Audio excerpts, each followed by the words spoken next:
బిడ్డల కోసం ప్రార్థన చేస్తున్నాం దేవా. మరి నీ బిడ్డలు ఆయన స్థలాల నుండి రాగలిగారు. వచ్చిన వాళ్ళందరినీ జ్ఞాపకం చేయాలి.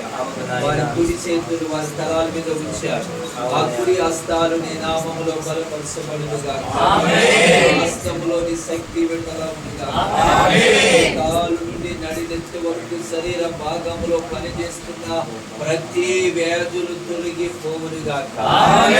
మోకాల బలింతలు, నడుము బలింతలు, కడుపులో గ్యాస్ట్రిక్ ప్రాబ్లాలు, కిడ్నీ సమస్యలు, వెన్నుపూస బలింతలన్నీ కూడా నజరుడైన యేసు నామములో ఈ దేహాలు విడిసిపోవునుగా.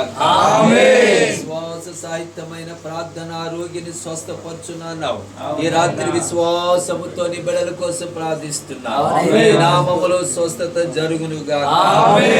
వారి భర్తలని, వారి భార్యలని, వారి బిడ్డలను, వారి కుటుంబానికి నీ నామములో సంపూర్ణ బిడ్డలు నాయన. అయ్యా, బయడాకుల్మాడ్ నుండి రాగలిగారు, ములపూడి నుండి రాగలిగారు, వేరు నుండి రాగలిగారు దేవా.